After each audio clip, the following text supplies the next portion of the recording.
Hello students, welcome to the lecture 6 of P block elements group 15. Till now we have finished with the introduction of group 15, nitrogen and its compounds. Today we will start with the second element of group 15, that is phosphorus and its compounds. So today we will start with phosphorus. Phosphorus symbol P, atomic number होता है 15. Phosphorus का symbol है P और atomic number है 15, that all of you no.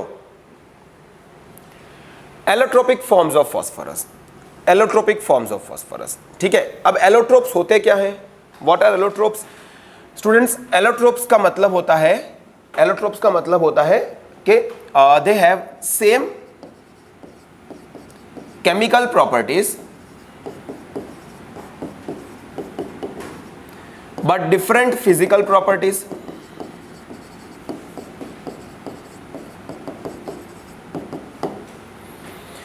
Allotropes have same chemical properties but different physical properties. मतलब element same ही रहेगा. अगर मैं फॉस्फोरस की बात कर रहा हूं तो एलिमेंट फॉस्फोरस रहेगा, इसलिए केमिकल प्रॉपर्टीज सेम रहेंगी, लेकिन फिजिकल प्रॉपर्टीज चेंज होंगी. राइट, उनकी फिजिकल प्रॉपर्टीज चेंज हो जाएगी. इसको हम बोलते हैं एलोट्रोप्स. इसको हम बोलते हैं एलोट्रोप्स.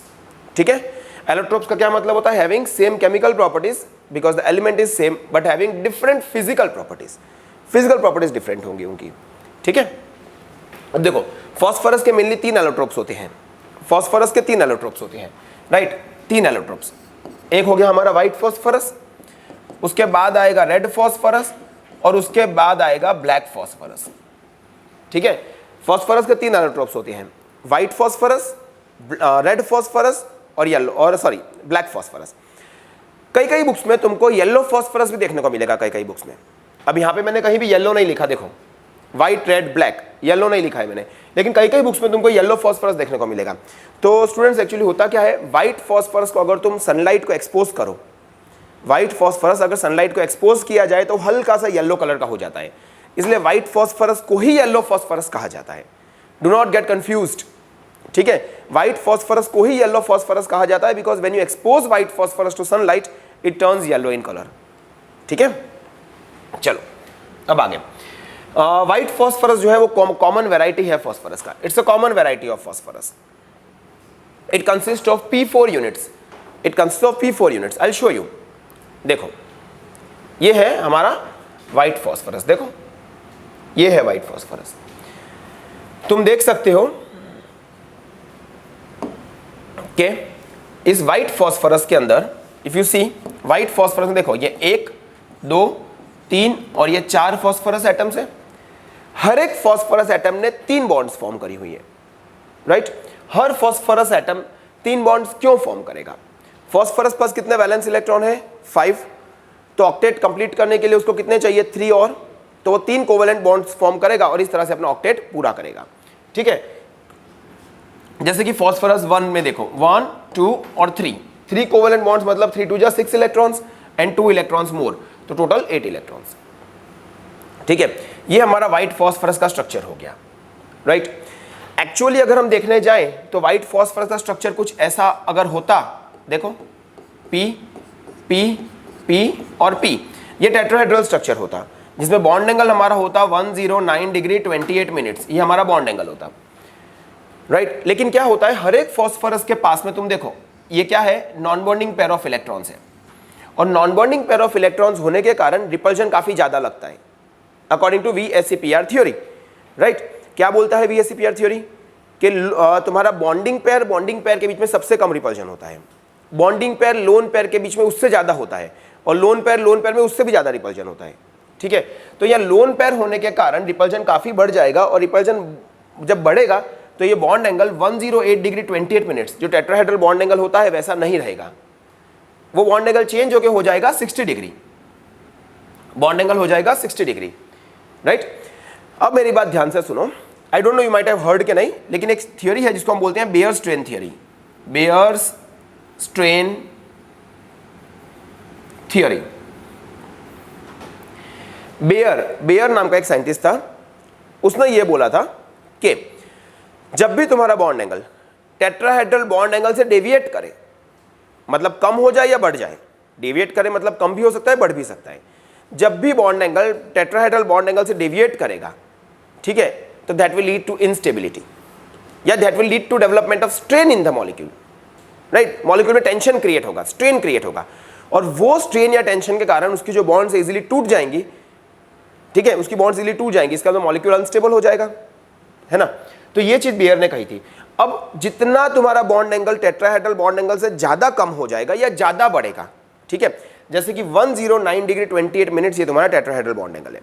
अगर बॉन्ड एंगल 90 हो गया तो डेफिनेटली स्ट्रेन डेवलप होगा, लेकिन अगर बॉन्ड एंगल 60 हो गया तो स्ट्रेन और ज्यादा डेवलप होगा, because 60 is much far from the 109 degree 28 minutes value, right. तो यहाँ बॉन्ड एंगल तुम्हारा 60 डिग्री हो गया, जो इससे काफी दूर है, इसकी वजह से इस मॉलिक्यूल में बहुत ही भारी भरकम स्ट्रेन डेवलप होगा और ये मॉलिक्यूल अनस्टेबल हो जाएगा और फाइनली ये इजीली टूट जाएगा। इसका मतलब ये मॉलिक्यूल काफी ज्यादा रिएक्टिव होगा, ये मॉलिक्यूल जो है ये काफी ज्यादा रिएक्टिव होगा, ठीक है। तो देखो 4p atoms lie at the corners of regular tetrahedron, ठीक है।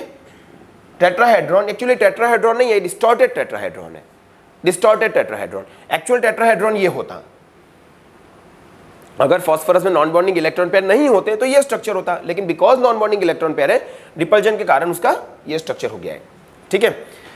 Each phosphorus bonded to each of the 3 phosphorus atoms by covalent bond. I told you why, to complete the octet, octet complete करने के लिए। It is poisonous, white phosphorus poisonous है, ठीक है, right. तो कभी लैब में खा मत लेना, कभी देखो तो, खैर 12th तक तो तुम देखोगे नहीं व्हाइट फॉस्फोरस, फ्यूचर में कभी देखो और भूख लगी है तो खा मत लेना उसको, okay. It is poisonous. It is less stable and more reactive due to angular strain as bond angle is 60 degree. Bond angle 60 degree हो जाएगा, आई टोल्ड यू क्यों, तो इस वजह से उसमें स्ट्रेन डेवलप होगा और इस वजह से वो मॉलिक्यूल काफी ज्यादा रिएक्टिव हो जाएगा। It is very reactive. Among all the 3 allotropic forms of phosphorus, white phosphorus is the most reactive form of phosphorus, ठीक है। Next, white phosphorus is a translucent white waxy solid. जो white phosphorus है वो translucent, मतलब you know what is translucent, जो transparent भी नहीं है और ओपेक भी नहीं है, पार्शियली ट्रांसपेरेंट बोल सकती हो, राइट। ट्रांसपेरेंट क्या होता है, आप आर पार देख सकते हो। ओपेक क्या होगा, आपको कुछ दिखेगा ही नहीं। ट्रांसलूसेंट उनके बीच का होता है, ठीक है।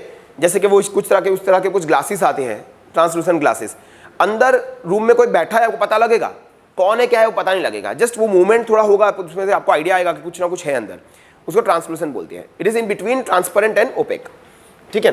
तो व्हाइट फॉस्फोरस कैसा है, translucent white waxy solid, wax जैसा है, सॉफ्ट है, वैक्स जैसा है। क्यों सॉफ्ट है समझते हैं, वो इसलिए सॉफ्ट है बिकॉज देखो हमने ये देखा, ये फॉस्फोरस, व्हाइट फॉस्फोरस कुछ इस तरह से है,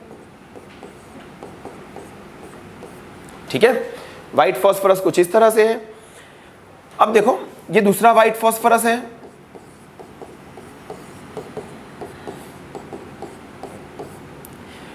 राइट। 2 p4 यूनिट्स हो गए, 2 p4 यूनिट्स, इनके बीच में ये जो 2 p4 यूनिट्स है, इनके बीच में यहां पे, ये यहां पे वान der Waals force of attraction लगेगा। अगर van der Waals force of attraction लगेगा, right, because p4 is small, they are small non polar molecules, तो उनके बीच में वान der Waals force of attraction लगेगा और वान der Waals force of attraction लगने के कारण क्या होगा, वो सॉफ्ट हो जाएगा। समझ आ रहा है, एवरीथिंग हैज अ रीजन, ठीक है, everything has a reason, there is nothing which you cannot explain in science, ठीक है। if you cannot explain anything that is beyond science, we call it beyond science, right। but anyways these things have reason कि वो ये देखो वो soft क्यों है, right, it's a translucent white waxy solid, soft solid because of van der Waals force of attraction between the p4 units. it is poisonous, I told you, it is insoluble in water, पानी में insoluble है, even carbon disulphide में भी insoluble है, मतलब polar और non polar दोनों solvents में इनसॉल्युबल है, राइट। तो सॉल्विटी का इशू रहेगा थोड़ा व्हाइट फॉस्फोरस में। एंड ग्लोज इन डार्क, और डार्क में अगर तुम उसको डार्क में रखो तो चमकने लग जाता है वो, अगर तुम डार्क में रखो तो ऑलमोस्ट ग्रीन जैसा कुछ कलर, ग्रीन कलर की कुछ लाइट एमिट करना शुरू कर देगा वो। This phenomena is known as chemiluminescence. Chemiluminescence, what is luminescence, तुमने वो फायरफ्लाई के बारे में देखा होगा या सुना होगा, या कहीं हिल स्टेशन पे गए देखा भी होगा, it's very beautiful in night. तो वो फायरफ्लाई जब उड़ती हैं तो उसके टेल में तुमको एक लाइट देखने को मिलती है, राइट। उस फिनोमिना को बोलते हैं ल्यूमिनेसेंस, उस फिनोमिना को बोलते हैं luminescence, because this is a chemical chemiluminescence, right. इसके लिए एक और वर्ड भी मैं तुमको दे सकता हूं, फॉस्फोरेसेंस, फॉस्फोरेसेंस ये भी बोल सकती हो। केमिल्यूमिनेसेंस का दूसरा नाम है फॉस्फोरेसेंस, ठीक है, दैट ग्लोइंग प्रॉपर्टी। ओके, अब जैसे मैंने बताया तुमको व्हाइट फॉस्फोरस काफी पॉइजनस होता है, right.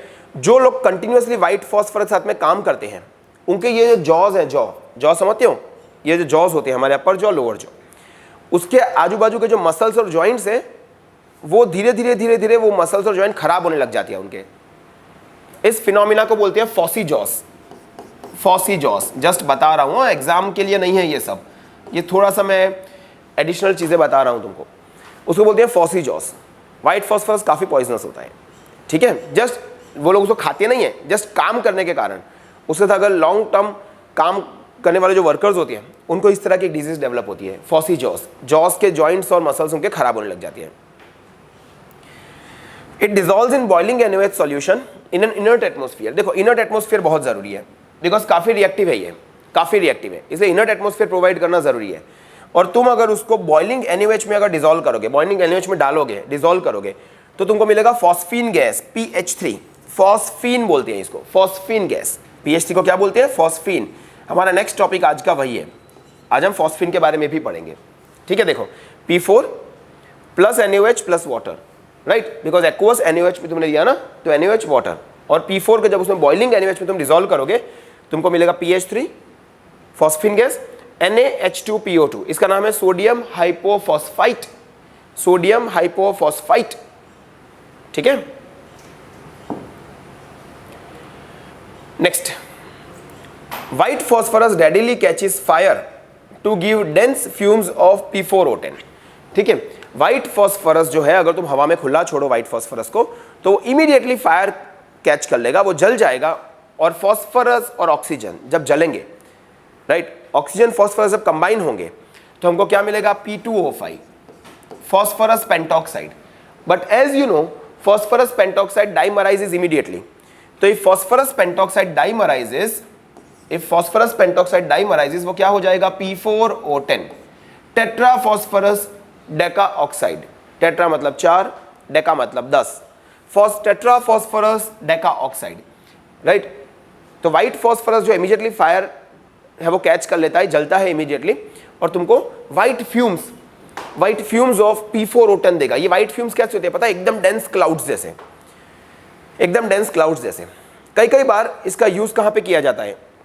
I will tell you. Military area है, राइट, कोई मिलिट्री एरिया है और उनको क्या करना है? दुश्मनों से मिलिट्री एरिया को बचाना है। मतलब क्या एक्टिविटी हो रही है वहां पे, वो दुश्मन को पता नहीं लगने देना है। तो वहां पे ये लोग आर्टिफिशियली P4O10 के वेपर्स क्रिएट करते हैं, क्लाउड्स। वो एकदम डेंस हो जाएगा, दिखेगा ही नहीं कुछ, राइट। फॉग में तो फिर भी तुम चलो तो थोड़ा बहुत दिखता है, इसमें कुछ नहीं दिखेगा, एकदम डेंस हो जाएगा वो, right. It's a very dense gas, okay. Dense vapours बन जाएंगे और सामने वाले को कुछ दिखेगा भी नहीं। तो अल्टीमेटली क्या होगा?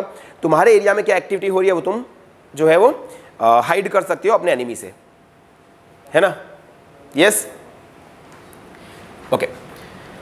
ये देखो, ये रिएक्शन है P4, दैट इज फॉस्फोरस। हमने अभी देखा व्हाइट फॉस्फोरस P4 यूनिट्स में एग्जिस्ट करता है। It reacts with oxygen giving you P4O10, right.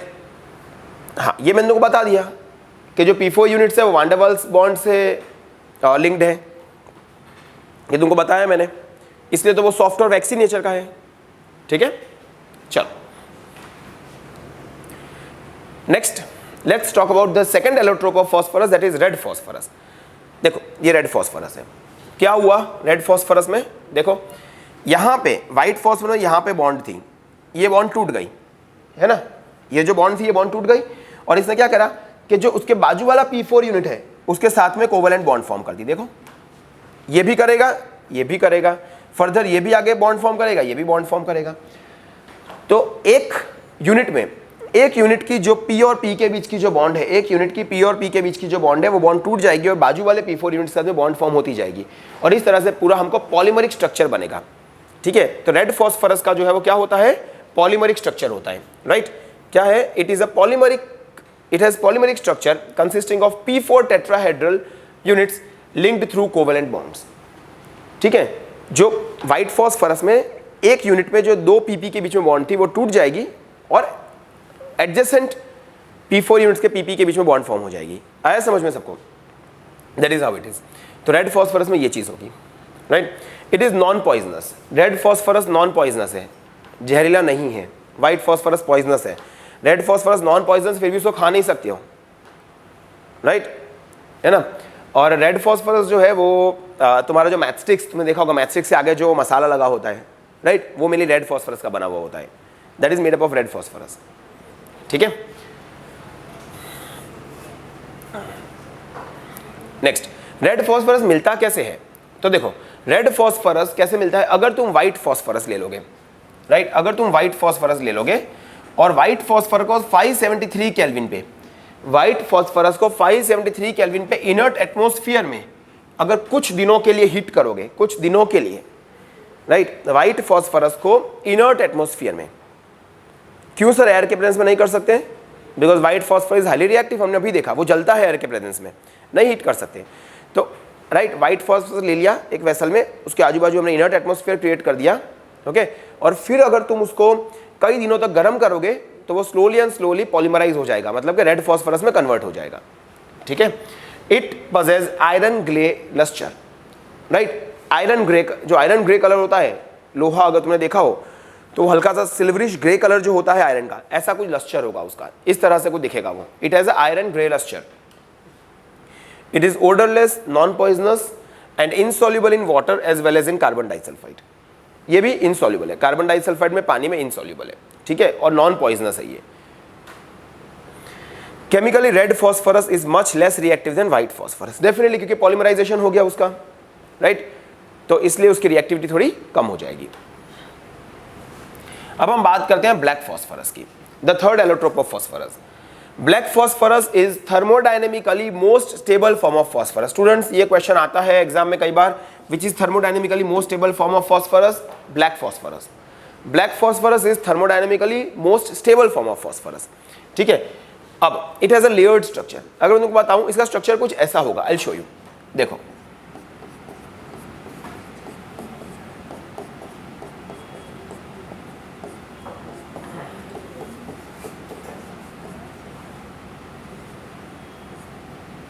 Right, कुछ इस तरह का स्ट्रक्चर होगा इसका,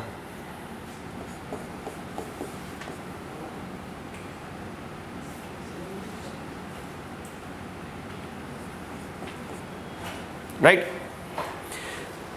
इसका जो है ब्लैक फॉस्फोरस, वो स्ट्रक्चर कुछ ऐसा होता है, लेयर्ड स्ट्रक्चर, लेयर्ड। तो कुछ ये एक ऐसा लेयर बन गया, ये देखो इस टाइप का एक लेयर बन गया, इसको मैं ऐसे रिप्रेजेंट करता हूं, फिर ये दूसरा लेयर बनेगा, फिर ये तीसरा लेयर बनेगा, ऐसे लेयर पे लेयर बनते जाएंगे इसके, समझ में आ रहा है? जैसे ये हेक्सागोनल टाइप का पूरा लेयर बना, इसके ऊपर एक दूसरा लेयर, उसके आगे एक और लेयर, उसके आगे एक और लेयर, ऐसे लेयर पे लेयर बनते जाएंगे। तो it has layered structure and this makes it thermodynamically is very stable, ठीक है। अब देखो ब्लैक फॉस्फोरस जो है वो मेनली दो तरह की होती है, एक है तुम्हारा अल्फा ब्लैक फॉस्फोरस, एक है बीटा ब्लैक फॉस्फोरस। अब ब्लैक फॉस्फोरस के आगे दो टाइप्स हैं, फॉस्फोरस के 3 allotropes, white phosphorus, red phosphorus, black phosphorus. Black phosphorus के आगे दो types, alpha black phosphorus, beta black phosphorus. I hope you understanding. तो अल्फा ब्लैक फॉस्फोरस और बीटा ब्लैक फॉस्फोरस, ये दो टाइप्स हैं उसके, राइट। अब ये अल्फा ब्लैक फॉस्फोरस जो है, अल्फा ब्लैक फॉस्फोरस, वो कैसे मिलता है हमको?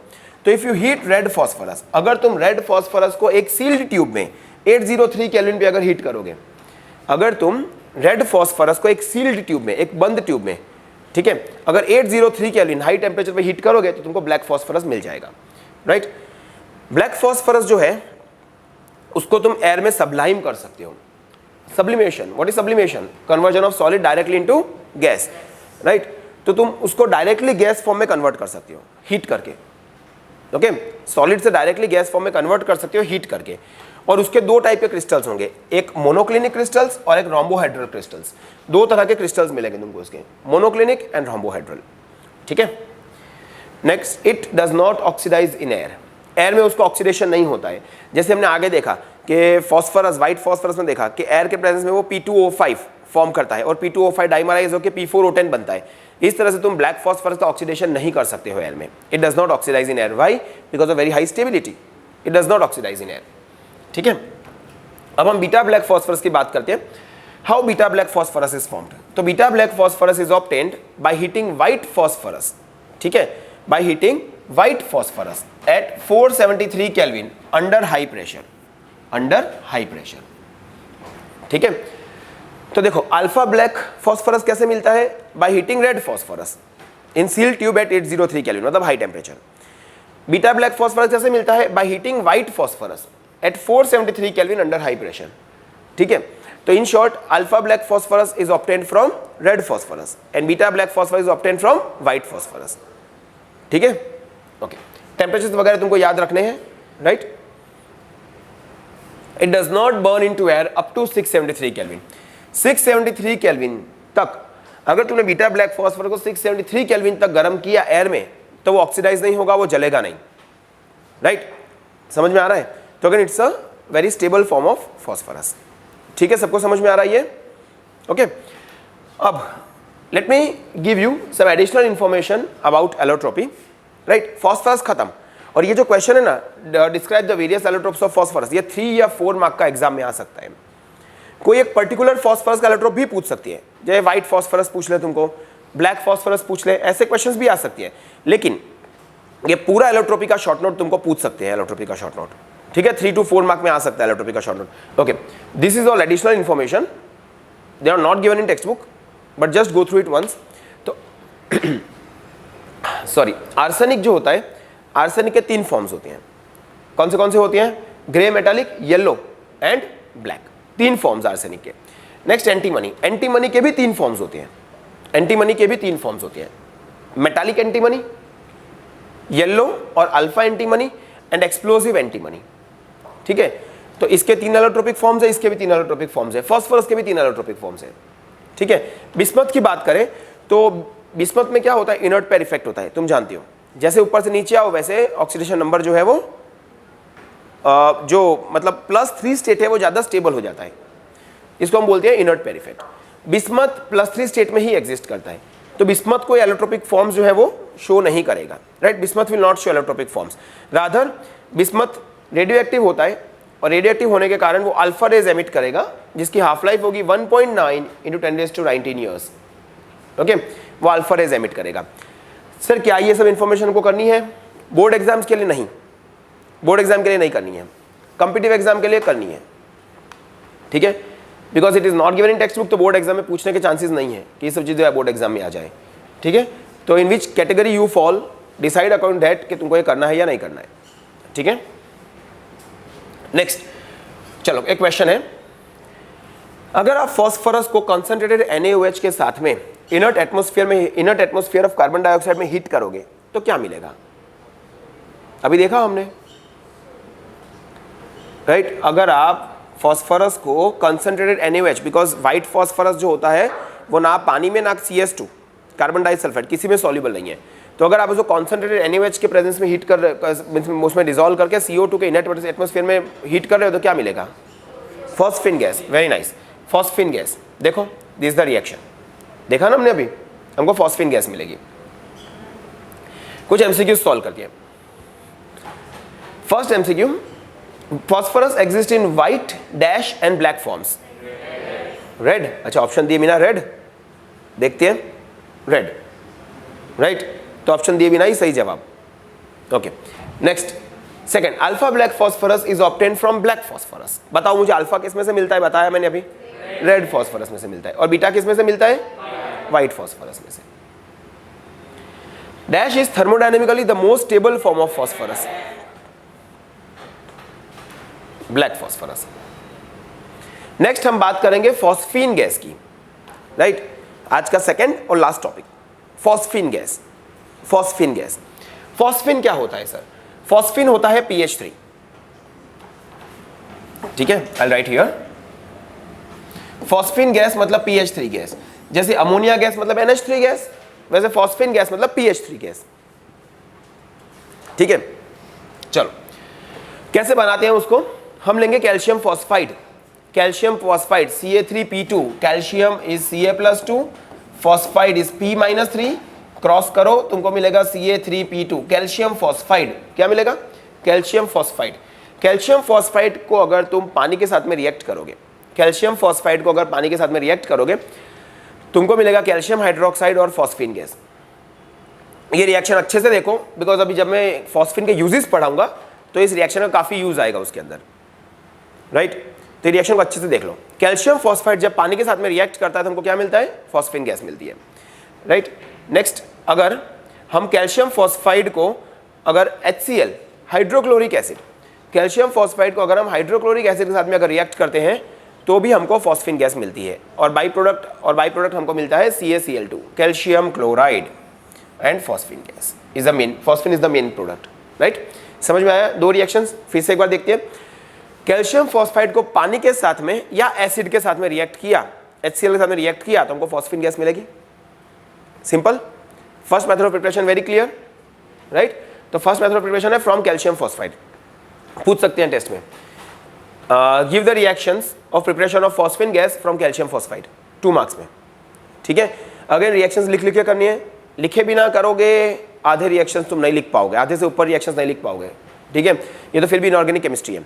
ऑर्गेनिक हो या इनऑर्गेनिक हो, रिएक्शंस तुमको हमेशा लिख कर ही प्रैक्टिस करनी है, लिखे बिना कभी भी नहीं करना। ये होता क्या है, तुम देखोगे तो लगेगा हाँ इट्स वेरी इजी और तुम्हें आ गया है, लेकिन एक्चुअली जब तुम टेस्ट में लिखने जाओगे वो नहीं हो पाएगा। मेरा कहने का मतलब है तुमको टेस्ट में कभी भी ऐसा नहीं करना है कि टेस्ट में रिएक्शंस पहली बार लिख रहे हो, कम से कम 1-2 बार घर से लिख के आने हैं, राइट। समझ में आया? whenever the test of chemistry comes, reactions you have to write down and practice. just reading the reactions won't help you, ठीक है। तो वो कितना भी तुम रिएक्शन को समझ लो, तुमने लिखा नहीं है, तुमको एग्जाम में गड़बड़ करोगे, लिखना है उसको, ठीक है। अब वो तुम पे डिपेंड करता है, कई लोग 1 बार लिखेंगे, कई लोग 2 बार लिखेंगे, कई लोग 10-10 बार लिखते हैं और फिर भी एग्जाम में नहीं लिख पाते, वो तुम्हारे पे डिपेंड करेगा। रिएक्शंस को मगअप नहीं करना है। जो 10-10 बार 5-5 बार लिखते हैं वो लोग क्या करते हैं, बेसिकली रिएक्शंस को मगअप करते हैं। You don't have to mug up the reactions, you have to understand the reactions, write it and practice, खत्म। इतना ही करना है, इतना ही करना है, ज़्यादा नहीं करना है, ठीक है। क्या सर लिखने का बोल दिया and then you are saying इतना ही करना है? हाँ, इतना ही करना है, ठीक है। Very simple, chemistry is very simple, it is not demanding. Okay, the next is from phosphorus. हम देखते हैं फॉस्फोरस में से फॉस्फीन गैस कैसे बनाए। हमने अभी देखा व्हाइट फॉस्फोरस को बॉइलिंग NaOH में डिसॉल्व करो, देखा ना अभी। हाँ, तो व्हाइट फॉस्फोरस को बॉइलिंग NaOH में डिसॉल्व करो, हमको क्या मिलेगा? फॉस्फीन गैस और NaH2PO2। अभी देखा ये रिएक्शन, तो not a new reaction for us, ठीक है। Next, from phosphonium iodide. Phosphonium क्या होता है सर? समझते हैं। फॉस्फोनियम का मतलब होता है PH4+। जैसे अमोनियम क्या होता है? NH4+, वैसे फॉस्फोनियम होता है PH4+। अमोनियम फॉस्फोनियम है, राइमिंग वर्ड्स हैं, तो हाँ, तो फॉस्फोनियम अमोनियम जैसा होगा, PH4+। और आयोडाइड मतलब I-। When you cross it, what you get? PH4i, this is phosphonium iodide. PH4i, that is phosphonium iodide. Phosphonium iodide जो है, इसको तुम KOH के साथ में रिएक्ट करो। फॉस्फोनियम आयोडाइड को अगर तुम KOH के साथ में रिएक्ट करो, तुमको मिलेगा Ki और H2O और PH3, ठीक है। Potassium iodide, water and PH3, that is phosphine gas. समझ में आया? तो from phosphonium iodide also you can prepare phosphine gas. Is that absolutely clear? Very clear. Okay, next, properties of phosphine. Properties of phosphine देखो, it is a colourless gas with rotten fish smell and highly poisonous. It is a colourless gas. मैंने तुमको पहले ही बताया कि काफी poisonous gas है ये, right. कई कई जगहों पे कुछ जो बड़े बड़े गोडाउन्स होते हैं, वहां पे फॉस्फीन गैस का यूज किया जाता है चूहों को मारने के लिए। कुछ वेंट्स या कुछ होल्स होते हैं उस गोडाउन में, जहां से वो लोग फॉस्फीन गैस को छोड़ते हैं और जो चूहे होते हैं वो उसको इनहेल करके मर जाते हैं। ऐसा होता है कई कई जगहों पे, ठीक है। It has a रॉटन fish like smell. Fishy smell बोलते हैं, तब भी बहुत गंदी स्मेल होती। Have you ever visited the fish market? कौन, कोई गया है क्या कभी फिश मार्केट? कोई नहीं गया, ठीक है। टीचर्स कई बार बोलते हैं ना, इज इट अ क्लासरूम और अ फिश मार्केट, है ना। तो लेकिन सर हम तो कहीं फिश मार्केट गए ही नहीं, तो we don't know what is a fish market, है ना। बट फिश मार्केट, जो मछली की स्मेल होती है ना, मरी हुई मछली की स्मेल होती है, वो काफी गंदी स्मेल होती है। फिश मार्केट में बहुत गंदी स्मेल होती है। अब ये भी कौन सा है? मरी हुई मच्छी नहीं, रॉटन फिश, सड़ी हुई फिश। कितनी गंदी स्मेल होगी सोचो, इतनी गंदी स्मेल इस फॉस्फीन गैस की होती है, right. It explodes in contact with traces of oxidising agents. ये पॉइंट भी बहुत बहुत इंपॉर्टेंट है, अभी मैं इसका यूज करूंगा। अगर हम इसको ऑक्सीडाइजिंग एजेंट को एक्सपोज कर दें, जैसे कि nitric acid, nitric acid is a very strong oxidising agent, हमने लास्ट लेक्चर में देखा था, right. Nitric acid very strong oxidising agent. तो nitric acid, chlorine, bromine, right, जो halogens are also oxidising agents, all halogens act as oxidising agents. तो अगर तुम इसको HNO3 या हेलोजेंस के साथ में एक्सपोज कर दो, ऐसा कोई भी ऑक्सीडाइजिंग एजेंट के साथ में एक्सपोज करो, तो क्या होगा, ये एकदम से फटेगा, एक्सप्लोड होगा, एकदम से फटेगा ये, ठीक है। It is slightly soluble in water, unlike ammonia. NH3 is ammonia, PH3 is phosphine, ammonia is very soluble in water. याद करो, हमने देखा था अमोनिया जो है तुम उसको पानी में डिसॉल्व करो तो NH4+ और OH- देता है। It is very soluble in water. Phosphine is slightly soluble in water और very less soluble in water, right. तो this is a contrasting feature from ammonia. Next, solution of PH3 in water decomposes in the presence of light। अगर तुम phosphine को पानी में डालोगे, right, अगर तुम फॉस्फीन को पानी में डालोगे और उसको लाइट के प्रेजेंस में रखोगे तो वो डिकम्पोज हो जाएगा, वो टूट जाएगा, राइट। डिकम्पोज होना मतलब टूटना, वो टूट जाएगा और टूट के तुमको क्या देगा, रेड फॉस्फोरस और हाइड्रोजन गैस। वो तुमको देगा रेड फॉस्फोरस और hydrogen gas. Is that clear everybody? Next देखो, अगर फॉस्फीन को तुम मर्क्यूरिक क्लोराइड के साथ में रिएक्ट करते हो, फॉस्फीन को अगर तुम मर्क्यूरिक क्लोराइड के साथ में रिएक्ट करते हो, मर्क्यूरिक, अब देखो Hg+1 और Hg+2, Hg+1 is mercurous, Hg+2 is mercuric, right. तो mercuric chloride HgCl2 is mercuric chloride, उसको अगर तुम फॉस्फीन के साथ में रिएक्ट करते हो तो देखो तुमको मिलेगा मर्क्यूरिक फॉस्फाइड। मर्क्यूरिक फॉस्फाइड मतलब जिस मेटल की सॉल्ट को, mercuric chloride is a metal salt, अगर तुम किसी मेटल सॉल्ट को फॉस्फीन के साथ में रिएक्ट करते हो तो तुमको उसी मेटल का करेस्पॉन्डिंग फॉस्फाइड मिलेगा, तुमको उसी मेटल का करेस्पॉन्डिंग फॉस्फाइड मिलेगा, राइट। तो मेनली ये क्या काम करता है फॉस्फीन, ये अपना फॉस्फोरस जो है ये मेटल को दे देता है। The reaction is showing you that thing कि अपना फॉस्फोरस मेटल को देता है। तो अगर तुम मेटल सॉल्ट को फॉस्फीन के साथ में रिएक्ट करोगे तो तुमको उसी मेटल का क्या मिलेगा, मेटल फॉस्फाइड मिलेगा प्लस HCl, जो रिमेनिंग रह गया उसको जोड़ दो, ठीक है। Hg और P को जोड़ दिया तो यहाँ पे Cl और H रह गया तो जोड़ के HCl बना दो and then you can balance the reaction. Balancing आना चाहिए, है ना, बैलेंसिंग आना चाहिए, 12th में तो कम से कम आना ही चाहिए बैलेंसिंग। चलो, कॉपर सल्फेट किसका सॉल्ट है, ये कॉपर का सॉल्ट है, कॉपर का सॉल्ट है। अब इसको तुम फॉस्फीन के साथ में रिएक्ट करोगे, रेज योर हैंड, कौन मुझे बता सकता है, प्रिडिक्ट करो प्रोडक्ट। हाँ, copper phosphide, copper phosphide, correct.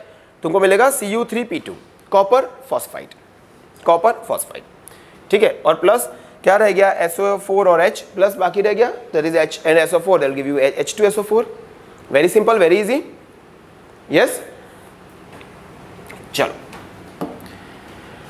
Next, अगर तुम फॉस्फीन को HBr के साथ में रिएक्ट करते हो, राइट, अगर तुम फॉस्फीन को HBr के साथ में रिएक्ट करते हो, देखो यहाँ पे क्या होगा, HBr मतलब के H+ और Br-, और फॉस्फीन के पास में देखो ये नॉन बॉन्डिंग इलेक्ट्रॉन पेयर है, फॉस्फीन के पास में ऊपर होंगे ना 5 वैलेंस इलेक्ट्रॉन्स है, 3 बॉन्ड्स उसने फॉर्म कर दी हाइड्रोजन के साथ में, तो ये नॉन बॉन्डिंग इलेक्ट्रॉन पेयर रहेगा।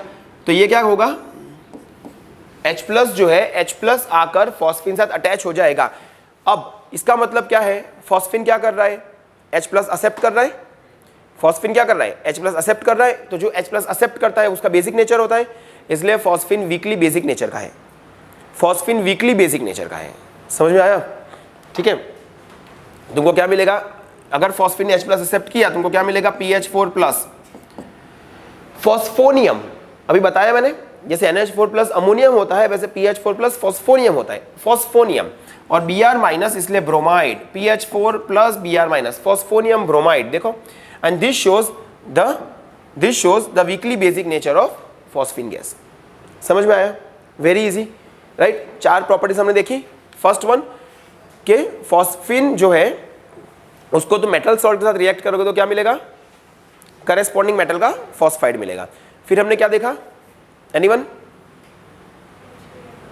Yes, just raise your hand and answer. If you speak like this I won't understand.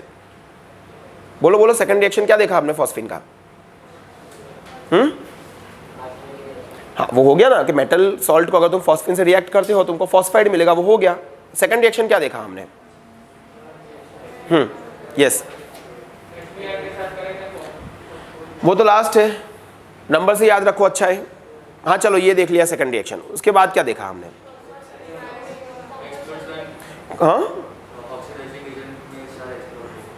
हाँ वो प्रॉपर्टी है उसकी कि ऑक्सीजन के प्रेजेंस में जो है वो एक्सप्लोड होगा। और कोई प्रॉपर्टी? रॉटन फिश जैसी स्मेल है, बहुत गंदी स्मेल है उसकी, राइट?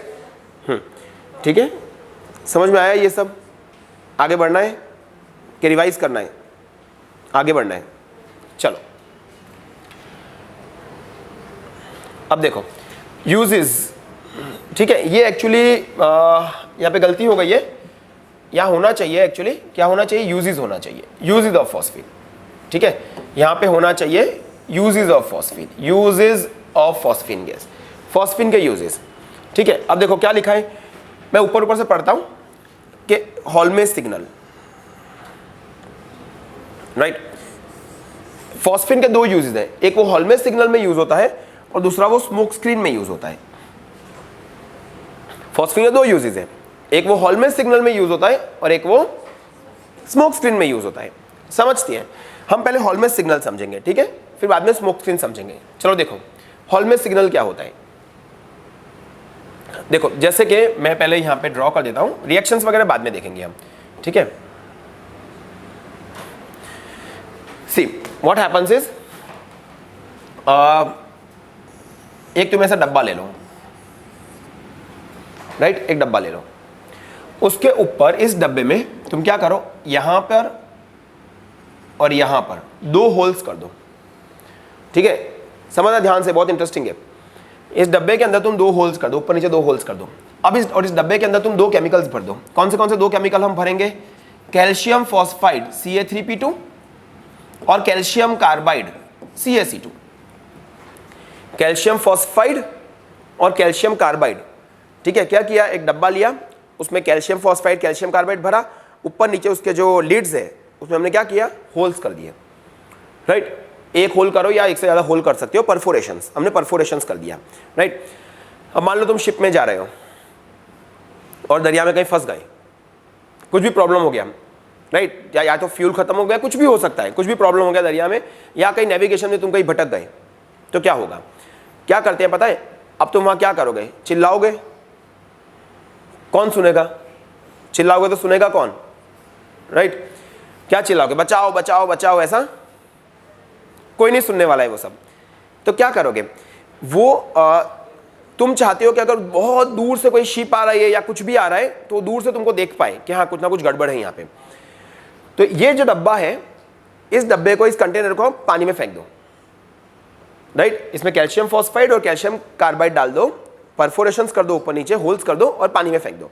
तुमने जैसे इसको पानी में फेंका, देखो क्या होगा, पानी में फेंका, यहां से पानी अंदर एंटर होगा, दरिया का जो पानी है यहां से एंटर होगा अंदर।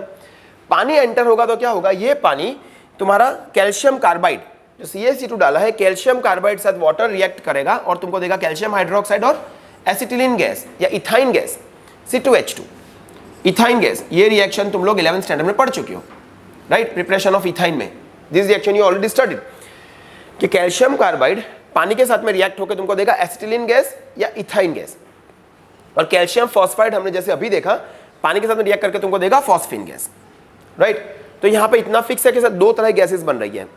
पहले कौन सी गैस बनेगी, मतलब दोनों गैस साथ में ही बनेंगी, फॉस्फीन और कैल्शियम इथाइन, फॉस्फीन गैस और इथाइन गैस या एसिटिलीन गैस, ये दोनों बनेगी। अब देखो क्या होगा, ये जो फॉस्फीन है, फॉस्फीन ये यहां से बाहर निकलेगा, क्योंकि गैस है तो गैस तो अंदर रहेंगी नहीं, वो बाहर निकलेंगी, फॉस्फीन गैस बाहर निकलेगी। जैसे ही फॉस्फीन गैस बाहर निकलेगी, राइट, हमने देखा कि ऑक्सीडाइजिंग एजेंट्स के प्रेजेंस में वो एक्सप्लोड होता है, ओके? तो ये ऑक्सीजन के कांटेक्ट में आएगा और क्या होगा, एक्सप्लोड होगा। ये ऑक्सीजन के कांटेक्ट में आएगा और एक्सप्लोड होगा, तो फर्स्ट थिंग मतलब वो जलना शुरू हो जाएगा, फॉस्फीन गैस जलना शुरू हो जाएगा। जैसे ही फॉस्फीन जलेगी, जैसे ही फॉस्फीन जलेगी, इथाइन गैस भी जलनी शुरू हो जाएगी, because ethyne is highly inflammable gas, right? पहले फॉस्फेन गैस बाहर निकलेगी, ऑक्सीजन के प्रेजेंस में आके वो एक्सप्लोड होगी और जलना शुरू हो जाएगा। जैसे ही वो जलनी शुरू होगी वो right, it will cause the ignition of ethyne, right. तो इसमें से क्या होगा, ऐसे बड़े बड़े जो है आग के फ्लेम्स निकलेंगे, बड़े बड़े इसमें से, राइट, बड़े बड़े आग के फ्लेम्स निकलेंगे इसमें से, ओके। और दूसरा क्या होगा, ये जो फॉस्फिन गैस है, फॉस्फिन गैस ऑक्सीजन के साथ में रिएक्ट करके क्या देती है, हमने अभी देखा P4O10 देती है, राइट, जो डेंस क्लाउड्स जैसे होती है, बताया मैंने तुमको, जो डेंस क्लाउड्स की तरह होती है। तो ये फॉस्फिन गैस इस तरह के डेंस फ्यूम्स भी फॉर्म करेगी। तो यहाँ पे क्या हो रहा है, देखो ये आग की लटें जो है वो ऊपर तक जा रही है, प्लस दूसरा क्या हो रहा है, ये पूरा ऐसा यहाँ क्लाउडी हो रहा है, एकदम डेंस क्लाउड जैसा फॉर्मेशन हो रहा है। दूर से तुम देख सकते हो कि देयर इज समथिंग। तो अगर दरिया में कोई दूसरी शिप आ रही है या कुछ भी आ रहा है तो दूर से पहचान लेंगे कि यहाँ पे कोई फंसा हुआ है, तो दे मे कम फॉर द हेल्प, इसको बोलते हैं हॉलमेस सिग्नल, राइट, इसको बोलते हैं हॉलमेस सिग्नल, राइट। तुमने सुना होगा ना, पानी में आग लगे, देखो पानी में आग लगती है ना, सुना होगा, ऐसे गाने हैं, नहीं सुना है ना, राइट। वो बोलते हैं ना, तुझे देखकर पानी में आग लग गई, वो तुझे, दैट तुझे, there is a pronoun, that तुझे stands for calcium phosphide and calcium carbide, right. मतलब कैल्शियम फॉस्फाइड और कैल्शियम कार्बाइड जैसे ही पानी के कांटेक्ट में आता है उसमें आग लग जाती है, ओके। समझ में आया सबको? हाँ, याद रहेगा। एक बार क्विक रिकैप मान ले हॉलमेस सिग्नल का। एक डब्बा लिया जाता है, उसमें कैल्शियम फॉस्फाइड और कैल्शियम कार्बाइड भरा जाता है, ऊपर नीचे परफोरेशंस किए जाते हैं, नीचे के परफोरेशन से पानी अंदर गया, कैल्शियम फॉस्फाइड साथ पानी रिएक्ट करके फॉस्फिन गैस दी, और कैल्शियम कार्बाइड साथ पानी रिएक्ट करके इथाइन गैस दी। फॉस्फिन गैस बाहर निकली, राइट, जैसे ही वो ऑक्सीजन या एयर के प्रेजेंस में आई वो उसने जलना शुरू कर दिया। इसकी वजह से इथाइन गैस भी जल जाएगी, because ethyne gas is highly inflammable gas. तो इथाइन गैस के कारण जो है बड़े बड़े आग के स्पार्क्स होंगे हवा में, राइट। और फॉस्फिन गैस जो है वो ऑक्सीजन से रिएक्ट करके P4O10 tetra phosphorus Deka oxide form करेगी, जो कि एकदम डेंस क्लाउड्स हो जाएंगे, ठीक है, डेंस क्लाउड्स फॉर्म हो जाएंगे उसके। समझ में आया? तो दूर से कोई देखेगा तो क्या दिखेगा कि आग निकल रही है, राइट, पानी में कहीं ना कहीं आग निकल रही है और बहुत सारे ऐसे डेंस क्लाउड्स फॉर्म हो गए हैं। इसका मतलब कोई ना कोई वहां पे है, कोई ना कोई फंसा हुआ है, समवन नीड्स हेल्प, तो they might come for the help, ठीक है। इसको बोलते हैं हॉलमेस सिग्नल। इस तरह से फॉस्फिन गैस का यूज होता है। सेकंड वन मैंने तुमको क्या बताया अभी, देखो सेकंड यूज मैंने क्या बताया तुमको, सेकंड यूज स्मोक स्क्रीन्स, है ना। सेकंड यूज क्या बताया, स्मोक स्क्रीन्स। देखो ये क्या होता है, आई टेल यू। जैसे अभी बताया थोड़ी देर पहले, मिलिट्री एरिया है या वॉर का एरिया है, वहां पर क्या होता है, इस तरह के कैल्शियम फॉस्फाइड के शेल्स होते हैं, कैल्शियम फॉस्फाइड के शेल्स, राइट। वो जो वॉर में यूज होने वाले वो जो होती है, क्या बोलते हैं उसको, तुमने देखा होगा, बड़े बड़े जो होते हैं, जो सबको क्रश कर देते हैं वॉर में, राइट।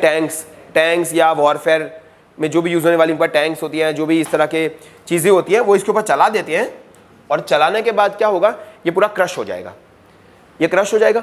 फिर इसके ऊपर ये लोग पानी डालेंगे, पानी से रिएक्शन करेंगे। कैल्शियम फॉस्फाइड और पानी जैसे ही रिएक्शन में आएगा, इसमें जैसे ही इन्होंने पानी डाला क्या मिलेगा, PH3 गैस।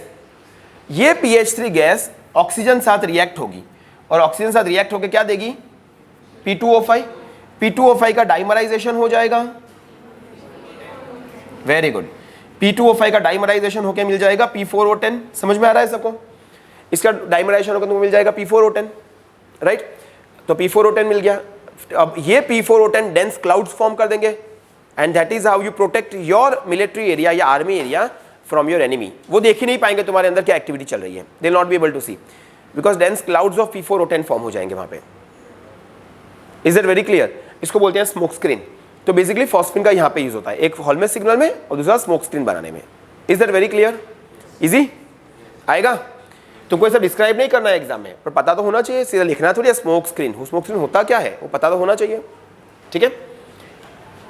चलो ये हमने ऑलरेडी देख लिया है। अब इसके बाद हम बात करेंगे, चलो एक क्वेश्चन देखेंगे। देखो, bond angle in PH4+ is higher than that in PH3। PH4+ का बॉन्ड एंगल PH3 से बड़ा होगा। चलो देखते हैं। देखो ये PH4+ का स्ट्रक्चर है, राइट, ये PH4+ का स्ट्रक्चर है, ये वाला तुम देख सकते हो। PH4+ टेट्राहेड्रल स्ट्रक्चर है, राइट। फॉस्फोरस ने 3 कोवेलेंट बॉन्ड फॉर्म करी है और 1 कोऑर्डिनेट कोवेलेंट बॉन्ड फॉर्म करी है हाइड्रोजन के साथ में। तो यहां पे क्या हो रहा है कि फॉस्फोरस पास कोई भी नॉन बॉन्डिंग इलेक्ट्रॉन पेयर नहीं है। नॉन बॉन्डिंग इलेक्ट्रॉन पेयर नहीं होने के कारण इसका टेट्राहेड्रल स्ट्रक्चर होगा और बॉन्ड एंगल 109.5 डिग्री या 109 डिग्री 28 मिनट्स जो टेट्राहेड्रल बॉन्ड एंगल है उतना ही रहेगा। जबकि फॉस्फिन में क्या हो रहा है, फॉस्फिन के पास में ये देखो, फॉस्फोरस पास ये नॉन बॉन्डिंग इलेक्ट्रॉन पेयर है। नॉन बॉन्डिंग इलेक्ट्रॉन पेयर होने के लिए ये इलेक्ट्रॉन पेयर इधर और इधर रिपल्जन लगाएगा, है कि नहीं, इधर और इधर रिपल्जन लगाएगा, तो बॉन्ड एंगल थोड़ा सा कम हो जाएगा। कितना हो जाएगा, 93.6 डिग्री हो जाएगा बॉन्ड एंगल, जो कि टेट्राहेड्रल बॉन्ड एंगल से कम है। समझ में आया? तो फॉस्फिन का बॉन्ड एंगल फॉस्फोनियम से कम क्यों होता है? क्योंकि फॉस्फोनियम टेट्राहेड्रल स्ट्रक्चर है, परफेक्ट टेट्राहेड्रल स्ट्रक्चर। क्यों tetrahedral structure? Because of non bonding, because it doesn't have any non bonding electron pair. जबकि यहां पे रिपल्जन लगने के कारण बॉन्ड एंगल थोड़ा सा कम हो जाएगा। वेरी इजी, लिख सकते हो। ओके, नेक्स्ट क्वेश्चन एक देखेंगे। It won't way it can be prove that PH3 is of basic nature. HBr वाला रिएक्शन में देखा अभी, राइट। फॉस्फोनियम ब्रोमाइड वो फॉर्म करेगा, देखो, राइट। इसमें चलो या HBr HI भी ले सकते हैं, डजंट मैटर, HI भी ले सकते हैं, राइट। लेकिन फॉस्फोरस वीकली बेसिक नेचर का है, राइट, वीकली बेसिक नेचर का है। तो HBr या HI जिसमें ऑलरेडी बॉन्ड एंथैल्पी काफी लो होती है, मतलब बॉन्ड इजीली टूट जाती है जिसमें, why? Because of bigger size of halogen. तुम्हें मालूम है जैसे जैसे तुम ग्रुप में ऊपर से नीचे आओगे, I have taught you this in chemical properties, group में ऊपर से नीचे आओगे वैसे साइज बढ़ेगी और बॉन्ड जो है वो वीक होती जाएगी, बॉन्ड जो है वो वीक होती जाएगी, राइट। समझ में आ रहा है? तो ये बनेगा फॉस्फोनियम आयोडाइड PH4I, ओके। और क्योंकि यहाँ पे लोन पेयर ऑफ क्योंकि यहाँ पे फॉस्फोरस के ऊपर देखो ये लोन पेयर ऑफ इलेक्ट्रॉन है, राइट, जो इजीली ये H+ को दे देते हैं। फॉस्फिन एक बेस हो गया, बेसिक नेचर का हो गया, ठीक है, समझ में आया? ओके, तुम फॉस्फोनियम ब्रोमाइड वाला रिएक्शन में लिख सकते हो या आयोडाइड वाला, दोनों में कुछ भी लिख सकते हो, बोथ आर करेक्ट। चलो फॉस्फिन क्या कुछ MCQ सॉल्व करेंगे। फर्स्ट वन, फॉस्फोरस को जब हम बॉइलिंग NaOH, व्हाइट फॉस्फोरस है ना ये, जब हम बॉइलिंग NaOH में डिसॉल्व करते हैं, just tell me the option A B C D, C, phosphine मिलता है, ठीक है। लगता है कि आता है तुमको ये सब अब, लेकिन आज घर जाके देखोगे तभी आएगा। अगर तुम आज नहीं पढ़ रहे हो आधी चीजें कल भूल जाओगे। Go home, read and write the reactions once. चलो, कॉपर सल्फेट और फॉस्फिन, मेटल सॉल्ट्स को अगर तुम फॉस्फिन साथ रिएक्ट करती हो तो क्या मिलता है? या बी ऑप्शन, उसी मेटल का फॉस्फाइड मिलता है, right. A mixture of dash and dash is used as Holmes signal, option देना पड़ेगा, या बोलो। हाँ, ऑप्शन दिए बिना ही तुमको आता था, वेरी नाइस, ठीक है। फोर्थ वन देखो, dash plus H2O gives calcium hydroxide plus phosphine, बताओ C या B? C, Ca3P2, because valency wise ये फॉर्मूला करेक्ट है ना। कैल्शियम प्लस 2 फॉस्फोरस -3 क्रॉस करोगे Ca3P2, तो वैलेंसी के हिसाब से C करेक्ट है, इसलिए C will be your answer, ठीक है। Okay, so that's all for today. So today we have seen phosphorus and phosphine. That's all for today. Now what is remaining? Phosphorus pentachloride, phosphorus trichloride and oxoacids of phosphorus. Hopefully हम कल वो खत्म कर लेंगे, तो कल हमारा group 15 खत्म हो जाएगा, ठीक है। So see you tomorrow. Go home, write the reactions, practice and then come tomorrow. Okay? Okay.